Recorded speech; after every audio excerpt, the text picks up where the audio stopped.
Hello students, Sayan tuition সেন্টারে তোমাদের সবাইকে স্বাগত জানাচ্ছি। তোমাদের যাদের 6 সেমিস্টারের ডিএসসি পল সায়েন্স রয়েছে, 6 সেমিস্টার ডিএসই পল সায়েন্স রয়েছে, তাদের জন্য আজকে আমি সাজেশন সংক্রান্ত কিছু আলোচনা করব। এটা কিন্তু মনে রাখবে সিবিসিএস সিলেবাসের আন্ডারে 6 সেমিস্টার। তো 12 নম্বরের জন্য মানে তোমাদের দুটো কিন্তু পার্ট থাকবে।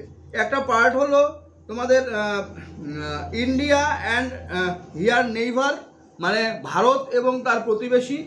আরেকটা পার্ট থাকবে হলো তোমার গ্রাসরুট ডেমোক্রেসি ইন ইন্ডিয়া, মানে তৃণমূল স্তরের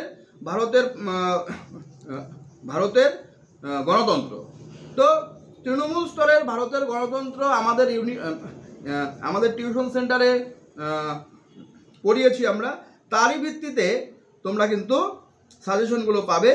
তোমাদের প্রথম যেটা পড়তে হবে 12 নম্বরের প্রশ্নের জন্য। 12 নম্বরের প্রশ্ন আসবে দুটো, সেই দুটোর মধ্যে আমি 3টে প্রশ্ন বলবো। সেই 3টে প্রশ্ন দেখে গেলে কিন্তু দুটো পরীক্ষায় চলে আসার সম্ভাবনা খুব বেশি। 1 নম্বর, ভারতের পঞ্চায়েতি রাজ ব্যবস্থার কাঠামো সম্পর্কে আলোচনা করো। 12 নম্বরের প্রশ্ন। আবার বলছি, ভারতীয় পঞ্চায়েত রাজ ব্যবস্থার কাঠামো সম্পর্কে আলোচনা করো। 2 নম্বর প্রশ্ন, পৌর নিগমের গঠন এবং কার্যাবলীর উপর আলোচনা করো। 12 নম্বরের প্রশ্ন। 3 নম্বর বলছি, ভারতের তৃণমূল স্তরের বিকেন্দ্রীকরণ পরিকল্পনার সীমাবদ্ধতা আলোচনা করা, বা ভারতের তৃণমূল স্তরের বিকেন্দ্রীকরণের সুবিধা ও অসুবিধা আলোচনা করো।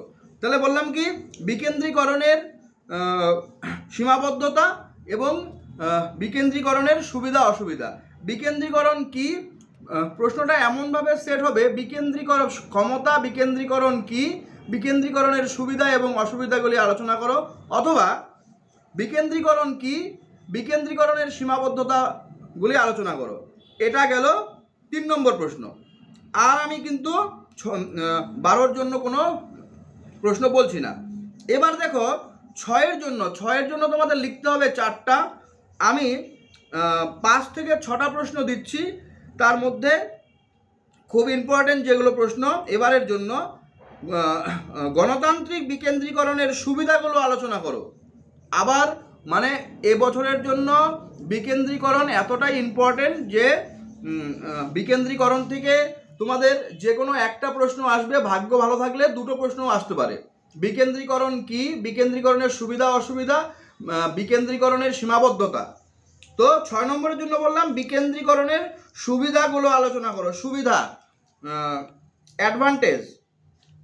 তারপরে বলবন্ত রায় মেহতা কমিটির সুপারিশগুলি আলোচনা করো। তারপরে 1992 সালের 73তম সংবিধান সংশোধনের উপর আলোচনা করো। বলবন্ত রায় মেহতা কমিটি আর 1992 সালের 73তম সংবিধান সংশোধনী সম্পর্কে আলোচনা করো। এটা বললাম 6 নম্বরের জন্য। আর বলছি 6 নম্বরের আরও প্রশ্ন বলছি। 6 নম্বরে বলছি যে ভারতের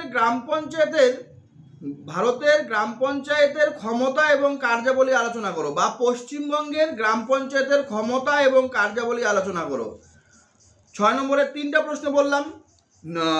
6 নম্বরের 4 নম্বর প্রশ্ন, পৌরসভার গঠন এবং ক্ষমতা সম্পর্কে আলোচনা করো।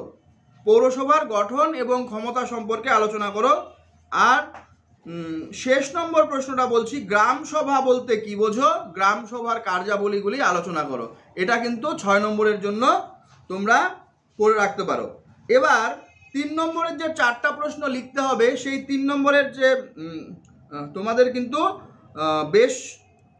বেশ কিছু প্রশ্ন আমি ইম্পর্টেন্ট দেখে বলে দিচ্ছি।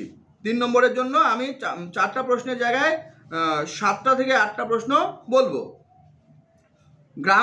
গ্রাম সংসদ 3 নম্বরের জন্য, গ্রাম সংসদ 3 নম্বরের জন্য, অশোক মেহতা কমিটির রিপোর্ট 3 নম্বরের জন্য।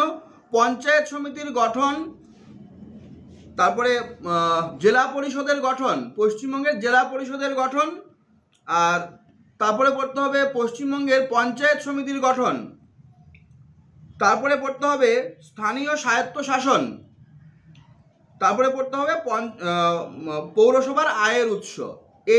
এই কয়েকটা প্রশ্ন দেখে গেলে পরীক্ষায় কিন্তু 100% তোমরা কমন পাবে।